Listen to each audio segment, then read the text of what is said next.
Labdien, Normunds Ozoliņš, un tā, kā es solīju, es gribētu video variantā pastāstīt par to, kāds ir mans viedoklis, kā es pamatoju Bībelē to, ka nav tā, ka kristiešiem būtu jāizliek savu bērnu nogalināšanai, un viņi neko nedrīkst darīt, nekādu vardarbību pielietot pret ļaunumu. Tas nav Dieva vārds, tas nav Dievs tā nebija domājis nekad. Un tas, ka tur Ambassadors of Christ, tāda sekta ir, viņi tā uzskatīja, tā ir maldus mācība, tā ir pievilšana īstenībā. Un man par to jārunā skaļi un atklāti ir īstenībā. Un es to turpināšu runāt, vienalga. Tā tad, ka kristiešiem viņiem tomēr būs aizstāvēties. Nav, Dievs tā nebija paredzējis, kad kristieši ir tādi, kaujami jēri vienkārši. Tā tas nav domāts Bībelē. Tas ir budisms. Budismā, pagānu reliģija, tāda budisms. Tur ir tas, kad katrai radībai virs zemes ir dvēsele. Un tev nebūs nogalināt to, kam ir dvēsele.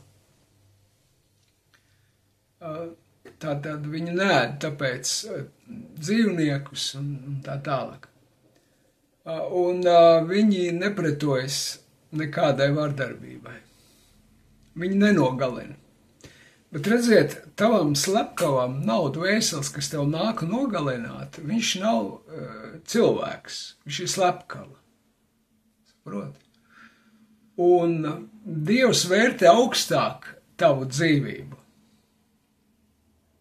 nekā slepkavas brīvo gribu tevi nogalināt. Slepkavam nav ļauts tevi nogalināt. Tev ir ļauts nogalināt slepkavu, ja viņš nāk tevi nogalināt. Tā ir tā prioritāte, Tas, ka tev ir tiesības uz savas dzīvības aizsardzību. Tev nebūs izdarīt slepkavību, ir rakstīts. Tas ir fakts, un tātad, kāpēc vispār ir karš? Sāksim ar to. Kāpēc vispār ir jākaro? Redziet, interesanti, kad Jēzus to teica tā, Lūkas evaņģēlija 22. nodaļa, 35 līdz 37. Un viņš tiem sacīja, kad es jūs sūtīju bez maka un somas un kurpēm, vai jums kā trūka? Un tie sacīja nekā. Tad viņš tiem sacīja, bet tagad, kam ir maks, tas, lai to ņem, tāpat arī somu. Un kam nav, tas, lai pārdod savas drēbes un pērk zobenu. Jo es jums saku, pie manis jāpiepildās tam, kas rakstīts, viņš noziedzniekiem pieskaitīts. Jo kas par mani rakstīts, tas piepildās. Tātad, kamēr Jēzus ir mūsu vidū, mums nevajag zobenu. Zobenu mums vajag tad, kad Jēzus vairs nav mūsu vidū. Un kāpēc Latvijai vajadzēs zobenu? Kāpēc tā? Tāpēc, kad baznīca darīja un draudzes darīja visu, lai Jēzus nebūtu mūsu vidū. Es par to esmu runājis, kā 90. gados aizliedz Jēzu draudzes, visas, arī pentekostālās, ne tikai tradicionālās. Aizliedz Dieva upi Latvijā, aizliedz. Un tādēļ tas kungs teica, kad nāks melnā netīrā upe no Krievijas šeit. Tāpēc nāks, kad Jēzu aizliedza, saprot? Kā mēs taču vārdos neaizliedzām, mēs sakām, joprojām nāc kungs Jēzu. Bet tad, kad viņš bija atnācis, tad viņu aizliedza. Aizliedz to, ko viņš darīja. Tas nozīmē Jēzus aizliekšanu. Draudze ir aizliegusi Jēzu, un tādēļ tai būs vajadzīgs zobens, tam vai valstī būs vajadzīgs zobens. Ja jums nebūs zobens, jūs te apkaus kā mušas vienkārši, visus. Un tādēļ, ka jums ir vajadzīgs zobens, tādēļ es par to runāju. Jā. Jo tieši tāpat kā, kamēr Jēzus bija Izraēla vidū, viņiem nebija vajadzīgs zobens. Un Jēzus teica, ka tad, kad es tagad aizeju, tagad pērciet zobenu. Un mēs redzam, Izrēlam ir vajadzīgs visus šos, arī tagad mēs redzam, Izrēls bez zobena, viņš vienkārši neeksistētu vairāk. Viņus vienkārši apslaktētu, arābi viņus visus apslaktētu. Nebūtu tādas Izrēlas valsts, saprotiet? Dievs izmanto zobenu, lai saglabātu Izrēlu, saprotiet? Jā. Tas ir tas moments, jā, kāpēc mums vajag vispār zobenu. Tāpēc, ka mēs esam izstūmuši Jēzu no sava vidus. Jā. Viņš vairs nav mūsu vidū. Tur ir tas. Tāpēc ir karš. Kāpēc Ukrainā sākās karš? Redzi, Dievs sūta praviešus, lai kara nebūtu. Un ja tauta neklausa praviešiem, tad sākas karš. Pirms sākās karš Ukrainā, Dievs teica skaidri, vai Ukraina ir izdarījis to, ko Ninive. Un es šausmās aptveru, ka nav. Ninive nožēloja grēkus, atgriezās no grēkiem, saproti, un Dievs novērs ļaunumu. Bet tādēļ, ka Ukraina to nav izdarījusi, ļaunums notiks tautā. Un tas notika. Notika karš. Viņi neklausīja tai pravietiskajai vēstī. Un, ja mēs skatāmies tālāk, ja, tad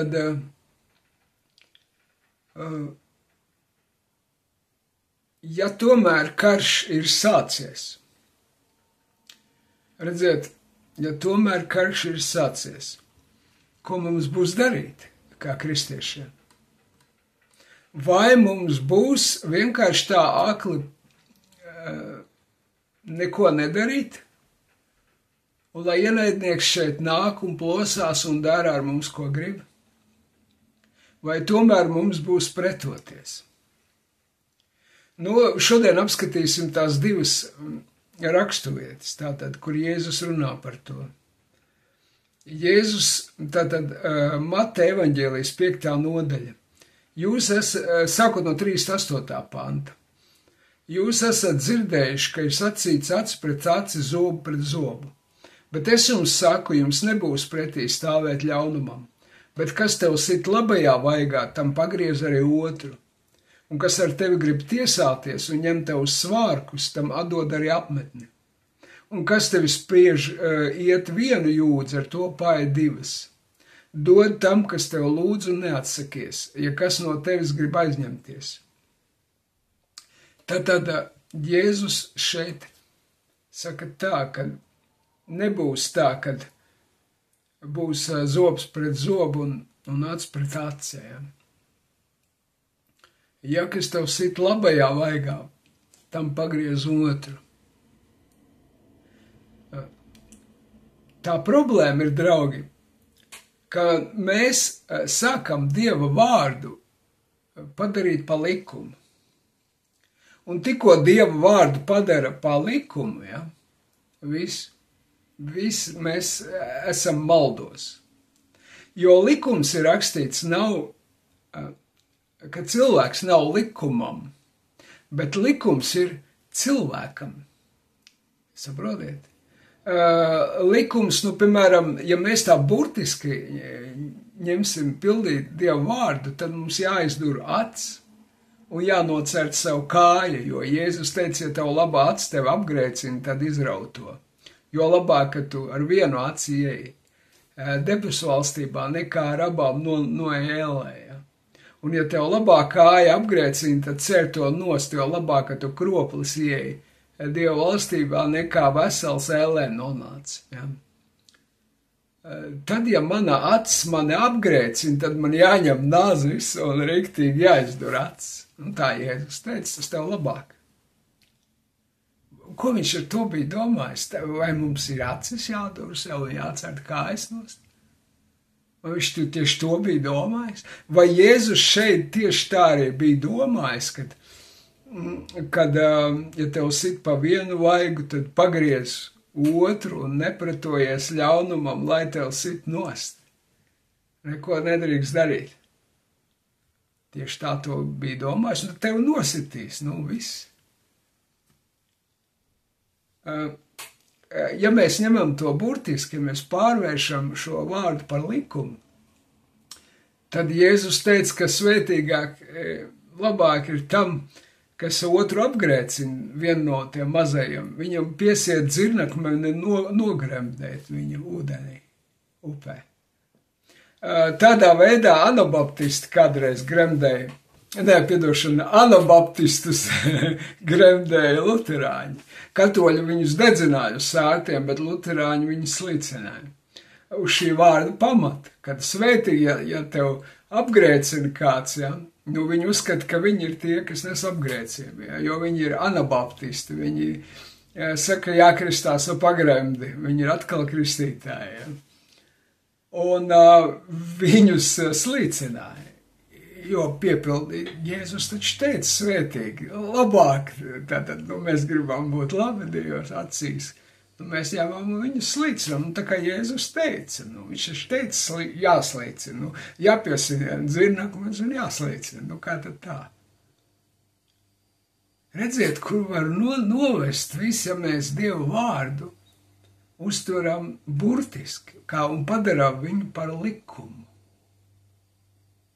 Tā ir nonākšana maldos, saprotiet? Un tieši tāpat, ja mēs padarām par likumu nepretošanos vardarbībai, te nav rakstīts, ka mums, ja mūs kāds nāk nosist, ka mums ir jāpadodās tam. Te ir rakstīts, ja kāds mums nāk sist vaigā. Sist vaigā nav tas pats, kas nosist. Saprot? Sist vaigā tā ir sadzīve. Te Jēzus runā par sadzīvi. Kā tev būs uzvesties sadzīvē? Nevis, ka tev nāk, tev močītājs, tev vienkārši nāk iznīcināt tevi, ja? Pilnīgi nogalināt. Vai viņš nāk tev iesist pa vaigu, tev pazemot. Tad nepazemo viņu tāpat, necenties atmaksāt ar to pašu. Zobs pret zobu, acs pret acs. Necenties atdarīt ar to pašu viņam. Tas, kas tevi pārnodarīs. Tā kā Ukrainā, ja mūs bombardē, tad mēs arī, Belgorodu bombardējam, un tur arī mirst cilvēku. Es jau teicu, tas nav Dieva prāts. Dievs ir dusmīgs par to. Dievs nevar būt ar jums, ja jūs tā dariet, ja jūs atriebieties.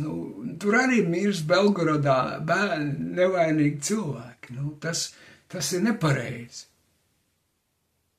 Bet Dievs to bija tā domājis, saprotiet, bet tas nenozīmē, ka Ukraiņiem ir jāatļauj sevi nogalināt, ja? Kad Krievi ienāk un vai viņi neko nedara, lai viņus visus tur apšauj, izvaro un tā tālāk spīdzina, tev nebūs pretoties ļaunumam. Nē, te iet runa par sadzīvi. Tātad, ja tev ir tiesa, kāds tev grib atņemt kaut ko, tad lai viņš atņem. Tad atdod viņam arī apmetni, bet viņš jau nenāk tev nosist, viņš nāk ar tevi tiesāties, saprot.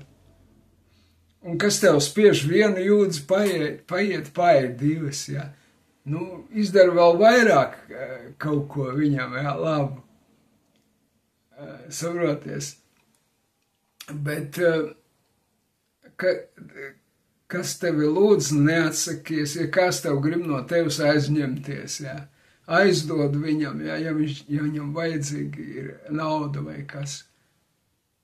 Tā ir sadzīve, saprotiet, kā mums būs uzvesties sadzīvē. Bet te nav rakstīts par to, ka kāds tevi grib, ka nāk tevi iznīcināt, ka tev nebūs pretoties. Tad Jēzus nebūtu teicis, pērciet zobenu. Jo Jēzus rūpējas par mūsu dzīvību un drošību un godu, jā. Tā kā Ukrainā, saprotiet, brāļi teica, mēs bijām pacifisti vispār līdz Bučai un Irpiņai. Kad tur bija tās masu zvērības, ja, kad Bučā nogalināja tur, cik tur nedēļā 400 cilvēkus pāri, ja, tur vienkārši tur bērni arī jaunieši, privāti personas nogalināja, visi tur atraktos masu kapus, ja, un kā tur ukraiņu meitenes izvaroja, ja.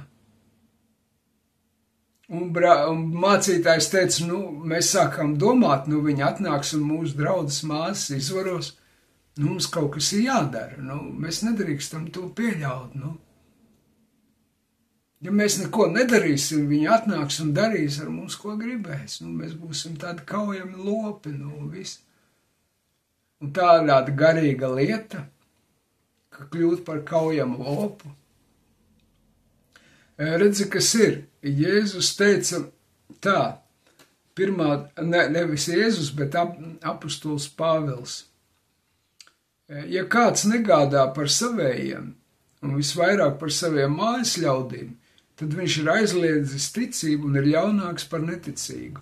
1. vēstule Timotejam 5. nodaļa 8. pants. Tāpat arī Pāvils runā vēstulē romiešiem 13. nodaļa 9. pants. Mīli savu tuvāko kā sevi pašu. Tajā ir saslēgta iekšā visa bauslība. Jā, ko tu gribētu, lai tev dara, to dara arī citiem. Redzi, ja tu gribētu, lai tevi aizsargā, aizstāv, tad aizsargā un aizstāv arī tu. Jo tā problēma ir, ka kristieši grib, lai viņus aizstāv. Tā kā kāds teica, ciems bija ielenkts. Un mūsu draudzē kāds izsaucās, vai te ir kāds neticīgais, kurš var turēt ieroci rokās, vai te vēl ir kādi paldies Dievam, ka vēl mums ir neticīgie ciemā, kas var mūs aizstāvēt. Savādāk mums nāks un apšaus un izvaros. Saprotiet, tad ir kaut kas šoks vienkārši. Tad kā neticīgiem būtu jāriskē dzīvību, kamēr tu gulēsi pagrabā vai zem gultas, jā? Un tad neticīgie par tevi cīnīsies, ar tu ticīgais par tavu dzīvību cīnīsies, vai? Tu neko nedarīsi, neko. Un tad, kad viss būs galā, kad cīņa būs izcīnīta, tad, slava Dievu, tu nebūs neko darījis, lai palīdzētu, lai cīnītos. Tas ir briesmīgi. Jā, un tad, ja tu nerūpējies par saviem mājas ļaudīm, par savu tuvāko, tad tu esi ļaunāks par neticīgu. Neticīgais rūpējas par savu mājas ļaudīm. Viņam rūp tavu pilsētas drošību, tavu valsts drošību. Tev nerūp. Nerūp nekas. Briesmīgi. Un ko tad Dievam būtu tevi jāielaiž debesīs, tāpēc, ka tu aizbēgi? Tu neaizstāvi savu tuvāko, tu aizbēgi. Neticīgie neaizbēg, bet aizbēg tu, ticīgais. Tas ir tāds liels pārdoms, jā. Labi, jau tūlīt būs 20 minūtes, būšu norunājis. Es ierakstīšu vairākus video, es saprotu, ka mēs tik esam vienu raksturvietu apskatījuši, jā. Nākošā video, es ilgāk par 20 minūtēm negribu video. Ir ilgi viņš lādējās un arī cilvēkiem uzmanība nav tik asa, jā, līdz 20 minūtēm. Ok, nākošais būs atkal turpinājums par to vēsturiski, kā ir gājis, kāpēc kristieši tomēr, ja mēs šodien sēdētu mošajā, nevis baznīcā, ja kristieši nebūtu ar ieročiem aizstāvējuši savu valsti, kristieši, tad mēs ar tevi šodien būtu musulmaņi, nevis kristieši, draugi mīļie. Tu slavētu Muhamedu, nevis Jēzu Kristu. Vēsture mums to rāda. Par to nākamajā video. Paldies, ka skatījāties. Visu labu. Ar Dievu.